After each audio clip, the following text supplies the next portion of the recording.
del profesor Bernard Lavalle, intervención que será leída, ¿cierto?, por el profesor George Lamné. El profesor George Lamné, pues ya lo conoce. Yo hablaré pues un poco sobre el profesor Bernard Lavalle, pues quién era o quién es. ¿Ya? ¿Estás de acuerdo? Es que no. Para nombrar un poco al profesor Lavalle. ¿Quién es él? Sí. Sí, okay.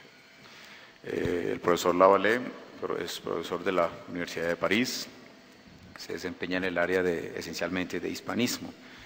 Tiene pues una vasta productividad bibliográfica en torno a la investigación en el tema señalado.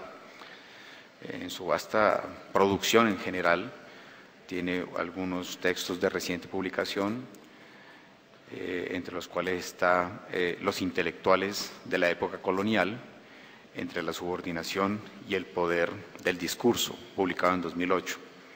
También otro texto muy importante, que es el de Francisco Pizarro, Biografía de una conquista, publicado en 2005, y otros de esta misma naturaleza. A continuación, escucharemos pues al profesor sobre la intervención que nos a bien tuvo hacernos llegar el profesor Lavalle. Profesor, adelante. Muchas gracias. Por razones superiores, el profesor Lavalle no ha podido venir a Bogotá y me encargó leer su ponencia. Agregaré solamente a la presentación que se acaba de hacer sobre Bernard Lavalle, que empezó sus estudios históricos estudiando al fenómeno del criolismo en el virreinato del Perú, y que su último libro, como cerrando un círculo, fue sobre las casas.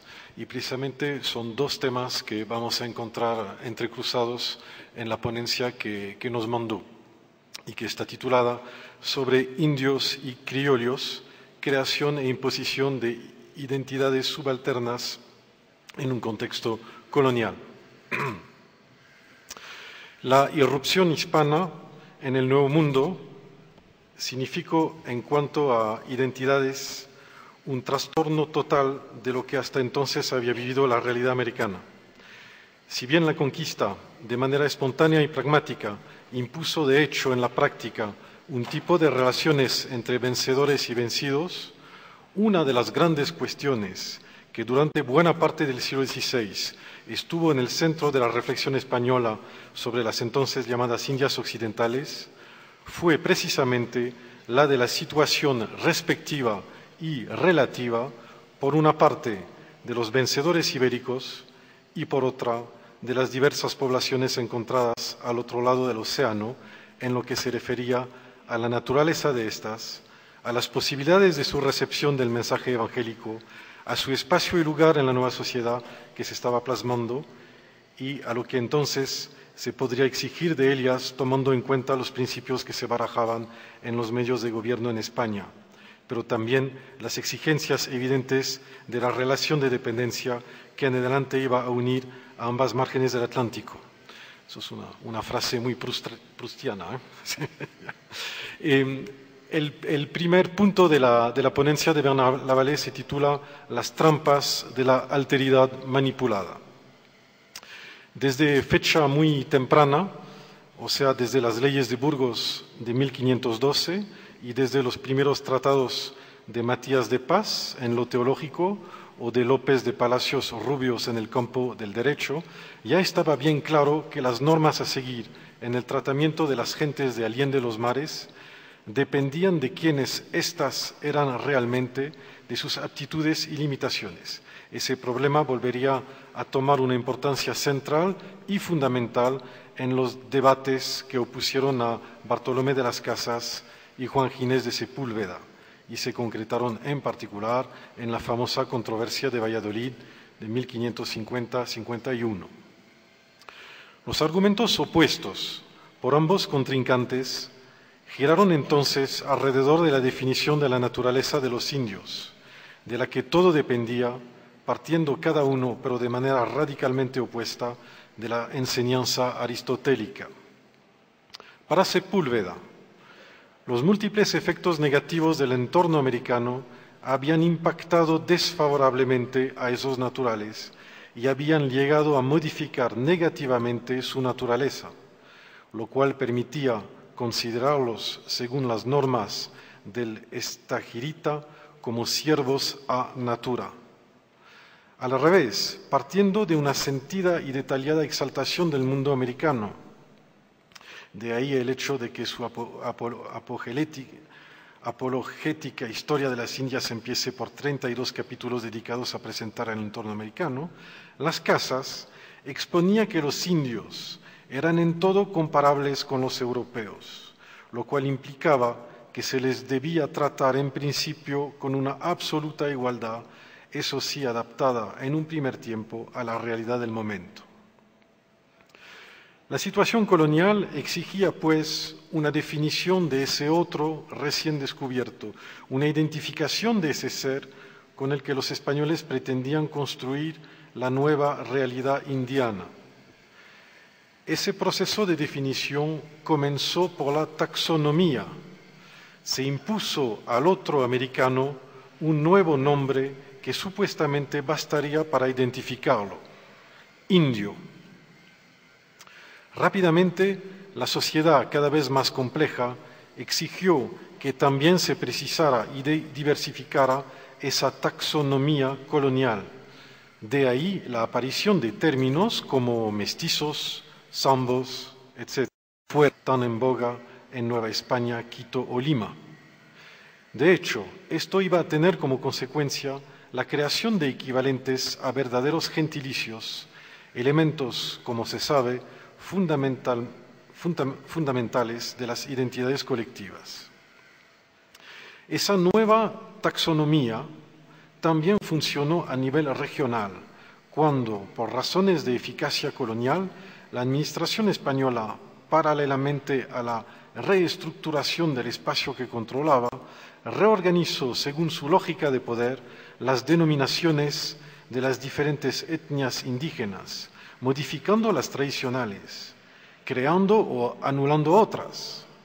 Ese proceso fue particularmente sensible en las zonas marginales, que por su ubicación habían escapado de los intentos aglutinantes precolombinos, por lo menos tales como los habían imaginado los españoles. Bernard Lavalle añade que remite para eso, por ejemplo, a los trabajos de Christophe Giudicelli sobre los tepehuanes del noroeste mexicano o la zona Diaguito-Calchaquí en los Andes argentinos. Al mismo proceso, aunque de manera diferente, pertenece la creación temprana en los Andes de la categoría de indios forasteros, para aquellos que por su movilidad trataban por una u otra razón de escapar de su encasillamiento étnico-espacial original. De manera evidente, esos gentilicios, totalmente ajenos a la tradición indígena y que los vencedores impusieron a aquellos a quienes designaban, suponían una referencia inmediata a la situación colonial de la que emanaban y toda una serie de connotaciones. Estas eran todas negativas. En efecto, desde el inicio, en la práctica colonial cotidiana, se habían justificado las diferencias entre españoles e indios por un conjunto de influencias negativas que éstos padecían desde hacía siglos, según proclamaba la antigua teoría del determinismo climático: exceso de calor, humedad o sequía, escasa calidad de las comidas locales, influencia nefasta de los astros, etc. Lo notable era que en América, según los españoles, todos los efectos de esa realidad ambiental se manifestaban tanto en los hombres como en los demás seres vivos, por una pérdida, las barbas, por ejemplo, un afeamiento, el color de la piel, un debilitamiento, la baja estatura de los indios. La incipiente y en adelante tan bien asentada como desarrollada taxonomía colonial se basaba, pues, en un doble proceso de diferenciación y de desvalorización del otro americano, doble proceso más complejo y sutil conforme la sociedad se hizo también más complicada y matizada. Si bien el discurso colonial, exento de ingenuidad y benevolencia, creó así nuevas categorías, las prácticas actuaron en el mismo sentido, a la vez apoyándose en el discurso y justificándolo en una especie de círculo que de vicioso tenía bastante más que el nombre. En efecto, en una sociedad de antiguo régimen como la española de la época, la afirmación temprana y básica de la existencia en Indias de dos repúblicas, la de los españoles y la de los naturales, era la consagración de la dicotomía del cuerpo social. En un trabajo reciente, Miguel Ángel González de San Segundo muestra bien la novedad legislativa y hasta de filosofía política que suponía esa creación del concepto de República de Indios, que solo pudo aparecer gracias a una especie de contorsión nocional. La República de Indios era pues definida en su identidad propia, fundada en el reconocimiento de la preexistencia de las comunidades indígenas, de las que se conservaba no pocos rasgos, pero también en todo lo que las separaba de la otra república, la de los españoles, en fin, y sobre todo en función de su supeditación a esta, pues una de las normas directrices de la concepción de las dos repúblicas era la protección impuesta a la de los naturales, concepto que revela bien la naturaleza subalterna que se reconocía a esta y de hecho se le imponía en todo. El conjunto normativo y legislativo con que esa perspectiva se puso en obra en las primeras décadas de la presencia española definió, ya no en el discurso, sino en los hechos de la práctica, una identidad india supuestamente propia, pero que en realidad se fundaba en las diferencias, las más de ellas radicales, marcadas con los vencedores. Se delimitó al indígena en una red de espacios que le eran supuestamente propios y prohibidos para los blancos y mestizos.